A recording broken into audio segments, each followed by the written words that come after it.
ಕಾವೇರಿ ಇದು ಕೇವಲ ಒಂದು ನದಿಯಲ್ಲ, ಇದು ಕೋಟ್ಯಾಂತರ ಕನ್ನಡಿಗರ ಜೀವನಾಡಿ. ನಮ್ಮ ಮಂಡ್ಯ, ಮೈಸೂರು, ಚಾಮರಾಜನಗರದಿಂದ ಹಿಡಿದು ರಾಜಧಾನಿ ಬೆಂಗಳೂರಿನವರೆಗೂ ಜನರ ಬದುಕಿನ ಉಸಿರು.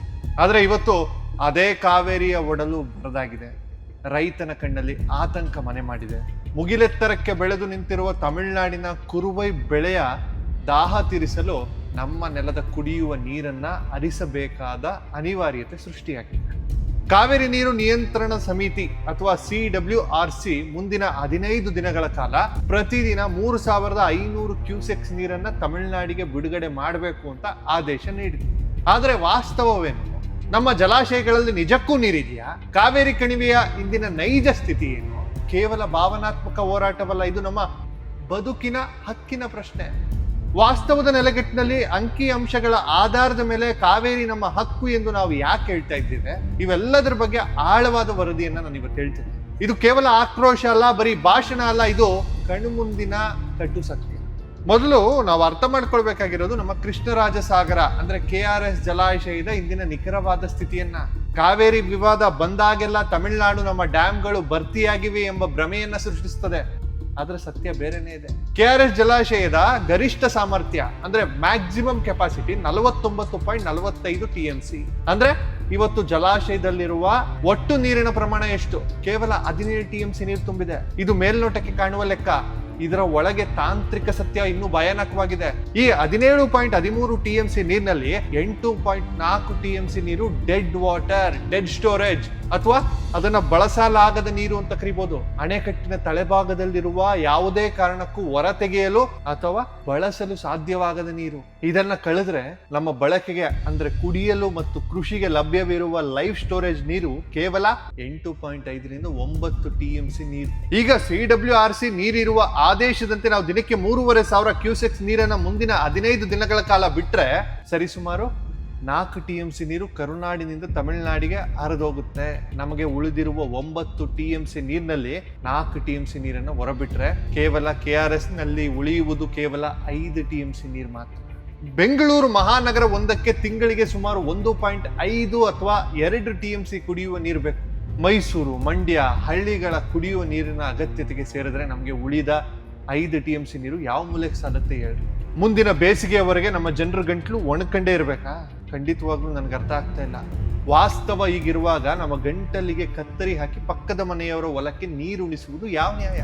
ನೀರು ಬಿಡುವ ವಿಚಾರ ಬಂದಾಗ ಅಧಿಕಾರಿಗಳು ಮತ್ತು ನ್ಯಾಯಾಧಿಕರಣಗಳು ಮಳೆಯ ಲೆಕ್ಕಾಚಾರವನ್ನ ನೋಡ್ತವೆ. ಕಾವೇರಿಯ ಉಗಮ ಸ್ಥಾನವಾದ ತಲಕಾವೇರಿ ಅಂದ್ರೆ ಕೊಡಗು ಜಿಲ್ಲೆ ಈ ಬಾರಿ ತೀವ್ರ ಮಳೆ ಕೊರತೆಯನ್ನು ಎದುರಿಸ್ತಾ ಇದೆ. ಅಂಕಿ ಅಂಶಗಳ ಪ್ರಕಾರ ಕೊಡಗಿನಲ್ಲಿ ಈ ವರ್ಷ ವಾಡಿಕೆಯಂತೆ 45% ಮಳೆ ಕೊರತೆ ಆಗಿದೆ. ಕಬಿನಿ ಜಲಾಶಯದ ಪ್ರದೇಶವಾದ ವೈನಾಡು ಮತ್ತು ಮೈಸೂರು ಭಾಗದಲ್ಲೂ 50% ಮಳೆ ಕೊರತೆ ಆಗಿದೆ. ವಾಡಿಕೆಯಂತೆ ಜೂನ್ ಮತ್ತು ಜುಲೈ ತಿಂಗಳಲ್ಲಿ ಕೊಡಗಿನಲ್ಲಿ ಧಾರಾಕಾರ ಮಳೆಯಾಗಿ KRS ಜಲಾಶಯ ದಿನಕ್ಕೆ 1,00,000 ಕ್ಯೂಸೆಕ್ಸ್ಗೂ ಹೆಚ್ಚು ಒಳ ಹರಿವು ಇರಬೇಕು.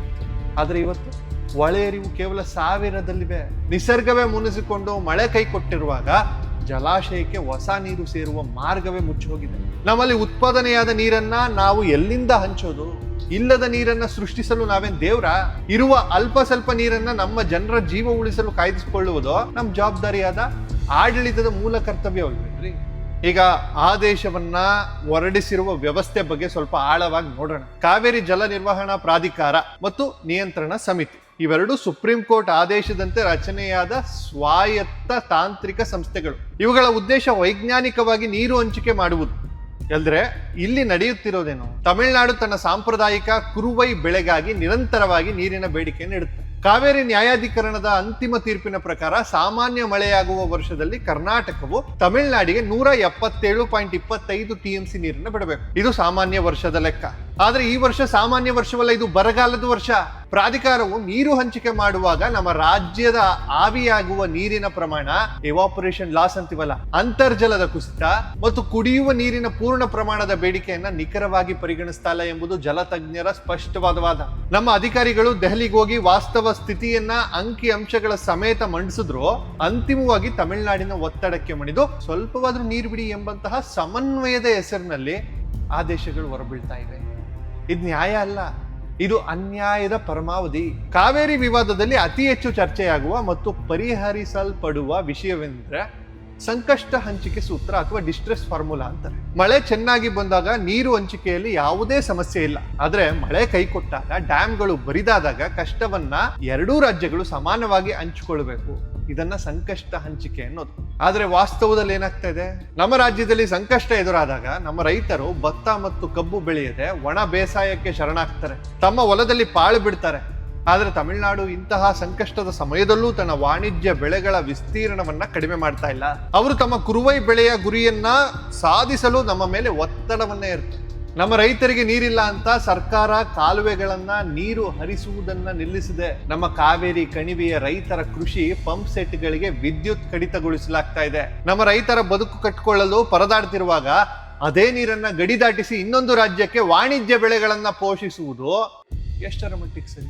ಸಂಕಷ್ಟವನ್ನ ನಾವು ಮಾತ್ರ ಅನುಭವಿಸಿ ಲಾಭವನ್ನ ಅವರು ಪಡೆಯುವುದಾದ್ರೆ ಆ ಸಂಕಷ್ಟ ಹಂಚಿಕೆ ಸೂತ್ರಕ್ಕೆ ಅರ್ಥವೆಲ್ಲರಿ ಇದೆ. ಈ ಸೂತ್ರವನ್ನ ತಕ್ಷಣವೇ ವೈಜ್ಞಾನಿಕವಾಗಿ ಮರುಪರಿಶೀಲನೆ ಮಾಡಬೇಕಾದ ತುರ್ತು ಅಗತ್ಯವಿದೆ. ನಾವು ಇತಿಹಾಸದ ಪುಟಗಳನ್ನ ತಿರುವು ನೋಡಿದ್ರೆ ಕಾವೇರಿ ನದಿ ನೀರಿನ ಹಂಚಿಕೆಯಲ್ಲಿ ಕರ್ನಾಟಕಕ್ಕೆ ಮೊದಲಿನಿಂದಲೂ ಅನ್ಯಾಯವಾಗ್ತಲೇ ಬಂದಿದೆ. 1892 ಮತ್ತು 1924 ಒಪ್ಪಂದಗಳು ಬ್ರಿಟಿಷ್ ಕಾಲದಲ್ಲಿ ಮದ್ರಾಸ್ ಪ್ರೆಸಿಡೆನ್ಸಿಯ ಪರವಾಗಿ ಅಂದಿನ ಮೈಸೂರು ಸಂಸ್ಥಾನದ ಮೇಲೆ ಹೇರಲ್ಪಟ್ಟ ಅಸಮಾನ ಒಪ್ಪಂದಗಳು ನದಿಯ ಮೂಲ ನಮ್ಮಲ್ಲಿದ್ದರೂ ಕಟ್ಟುವ ಹಕ್ಕನ್ನ, ನೀರು ಬಳಸುವ ಹಕ್ಕನ್ನ ಮದ್ರಾಸ್ ಸರ್ಕಾರದ ಅನುಮತಿ ಇಲ್ಲದೆ ಮಾಡುವಂತಿರ್ಲಿಲ್ಲ. ಆ ಐತಿಹಾಸಿಕ ಅನ್ಯಾಯದ ನೆರಳು ಇಂದಿಗೂ ನಮ್ಮನ್ನು ಕಾಡ್ತಾ ಇದೆ. ಕೆಳಹರಿವಿನ ರಾಜ್ಯ, ಲೋವರ್ ರಿಪೇರಿಯನ್ ಸ್ಟೇಟ್ ಅಂತೀವಲ್ಲ ಎನ್ನುವ ಏಕೈಕ ಕಾರಣಕ್ಕೆ ತಮಿಳುನಾಡು ಅತಿಯಾದ ಲಾಭವನ್ನು ಪಡಿತಾ ಇದೆ. ಆದರೆ ಅಂತಾರಾಷ್ಟ್ರೀಯ ಜಲ ಕಾನೂನುಗಳ ಪ್ರಕಾರ ನದಿಯ ನೀರು ಸಮಾನವಾಗಿ ಹಂಚಿಕೆಯಾಗಬೇಕು. ಉಗಮ ಸ್ಥಾನದ ಜನರು ಕುಡಿಯುವ ನೀರಿನ ಅಗತ್ಯತೆಗಳು ಮೊದಲು ಪೂರೈಸಲ್ಪಡಬೇಕು. ಈ ಮೂಲಭೂತ ತತ್ವವನ್ನೇ ಕಾವೇರಿ ವಿಚಾರದಲ್ಲಿ ಗಾಳಿಗೆ ತೂರ್ಲಾಗ್ತಾ ಇದೆಯಲ್ಲ, ಇದ್ರ ಬಗ್ಗೆ ಯಾರು ಯಾಕೆ ಮಾತಾಡಲ್ಲ? ಹಾಗಾದ್ರೆ ಈಗ ನಾವೇನ್ ಮಾಡ್ಬೇಕು? ಇದು ಕೇವಲ ರಾಜ್ಯ ಸರ್ಕಾರದ ಜವಾಬ್ದಾರಿ ಅಲ್ಲ, ಅಥವಾ ಕೇಂದ್ರ ಸರ್ಕಾರದ ಮೇಲಿನ ಗೂಬೆ ಕೂರಿಸುವ ಆಟವೂ ಅಲ್ಲ. ಇದು ಇಡೀ ಕನ್ನಡಿಗರ ಒಕ್ಕೂಟದ ಧ್ವನಿಯಾಗುತ್ತೆ. ಮೊದಲನೇದಾಗಿ ರಾಜ್ಯ ಸರ್ಕಾರವು ಕಾವೇರಿ ಜಲ ನಿರ್ವಹಣಾ ಪ್ರಾಧಿಕಾರಕ್ಕೆ ತಕ್ಷಣವೇ ವಾಸ್ತವ ಸ್ಥಿತಿಯನ್ನು ವಿವರಿಸಿ ಮೇಲ್ಮನವಿ ಸಲ್ಲಿಸಿ ಜಲಾಶಯಗಳು, ಡೆಡ್ ಸ್ಟೋರೇಜು ಮತ್ತು ಬೆಂಗಳೂರಿನ ಕುಡಿಯುವ ನೀರಿನ ಬೇಡಿಕೆಯನ್ನ ನ್ಯಾಯಾಧಿಕರಣದ ಮುಂದಿಡಬೇಕು. ಒಂದು ವೇಳೆ ಪ್ರಾಧಿಕಾರವು ಒಪ್ಪದಿದ್ರೆ ಒಂದು ಕ್ಷಣವೂ ವಿಳಂಬ ಮಾಡದೆ ಸುಪ್ರೀಂ ಕೋರ್ಟ್ ಮೆಟ್ಲೇರಬೇಕು. ಎರಡನೇದಾಗಿ ಕಾನೂನು ತಜ್ಞರ ತಂಡವು ಸಂಕಷ್ಟ ಹಂಚಿಕೆ ಸೂತ್ರವನ್ನ ಸ್ಪಷ್ಟಪಡಿಸುವಂತೆ ಕಟ್ಟುನಿಟ್ಟಿನ ಕಾನೂನು ಹೋರಾಟ ಮಾಡಬೇಕು. ನಮ್ಮ ಜಲಾಶಯಗಳಿಗೆ ಬರುತ್ತಿರುವ ನೀರೆಷ್ಟು, ಆವಿಯಾಗ್ತಿರುವ ನೀರೆಷ್ಟು, ತಮಿಳುನಾಡಿನ ಮೆಟ್ಟೂರು ಜಲಾಶಯದಲ್ಲಿ ಈಗಿನ ನೀರೆಷ್ಟು, ಅವರಿಗೆ ಈಶಾನ್ಯ ಮುಂಗಾರಿನಿಂದ ಬರುವ ಮಳೆಯ ಲೆಕ್ಕಾಚಾರವೇನು, ಇವೆಲ್ಲವನ್ನು ಕರಾರುವಕ್ಕಾಗಿ ನ್ಯಾಯಾಲಯದ ಮುಂದೆ ಬಿಚ್ಚಿಡಬೇಕು. ಕೊನೆಯದಾಗಿ ಕಾವೇರಿ ನಮಗೂ ತಾಯಿ, ಅವ್ರಿಗೂ ತಾಯಿ. ನೀರು ಯಾರ್ದು ಸ್ವತ್ತಲ್ಲ. ಆದ್ರೆ ಮನೆಯಲ್ಲಿರುವ ಮಕ್ಕಳೇ ಹಸಿವಿನಿಂದ ಬಾಯಾರಿಕೆಯಿಂದ ಸಾಯ್ತಿರುವಾಗ ಪಕ್ಕದ ಮನೆಯವರು ತೋಟಕ್ಕೆ ನೀರು ಹರಿಸುವುದು ಯಾವ್ದಲ್ಲ? ನಮ್ಮ ಕಾವೇರಿ ಕರ್ನಾಟಕದ ಹಕ್ಕು ಅಂತ ನಾವು ಹೇಳ್ತಿರುವುದು ಪಾಷಾಂಧತೆಯಿಂದಲ್ಲ, ದ್ವೇಷದಿಂದಲ್ಲ. ಇದು ನಮ್ಮ ಬದುಕುವ ಹಕ್ಕು. ಇದು ಕೃಷಿ ನಂಬಿ ಕೂತು ಮಂಡ್ಯದ ರೈತನ ಹಕ್ಕು. ಇದು ಟೆಕ್ನಾಲಜಿ ಹಬ್ ಆಗಿ ಜಗತ್ತಿಗೆ ಅನ್ನ ಹಾಕ್ತಿರುವ ಬೆಂಗಳೂರಿನ ಪ್ರತಿಯೊಬ್ಬ ಪ್ರಜೆಯ ಕುಡಿಯುವ ನೀರಿನ ಹಕ್ಕು. ವಾಸ್ತವ ಕಟುವಾಗಿದೆ, ಡ್ಯಾಮ್ಗಳು ಬರಿದಾಗಿವೆ, ಮಳೆ ಕೈಕೊಟ್ಟಿದೆ. ಈ ಕಷ್ಟದ ಸಮಯದಲ್ಲಿ ನಮ್ಮ ನೀರನ್ನು ನಾವೇ ರಕ್ಷಿಸಿಕೊಳ್ಳದಿದ್ರೆ ಇತಿಹಾಸ ನಮ್ಮನ್ನು ಯಾವತ್ತೂ ಕ್ಷಮಿಸೋದಿಲ್ಲ. ನ್ಯಾಯಾಲಯಗಳು ಕೇವಲ ಹಳೆಯ ಕಡತಗಳನ್ನ ನೋಡ್ತಿರುವುದಲ್ಲ, ಭತ್ತದ ಗದ್ದೆಗಳು ಒಣಗಾಗ್ತಿರುವುದು ನಮ್ಮ ನೆಲದ ನೈಜ ಸ್ಥಿತಿಯನ್ನು ನೋಡಬೇಕಾಗಿದೆ.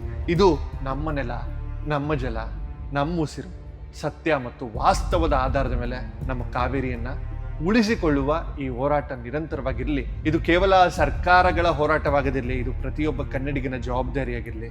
ಧನ್ಯವಾದಗಳು. ಜೈ ಭುವನೇಶ್ವರಿ.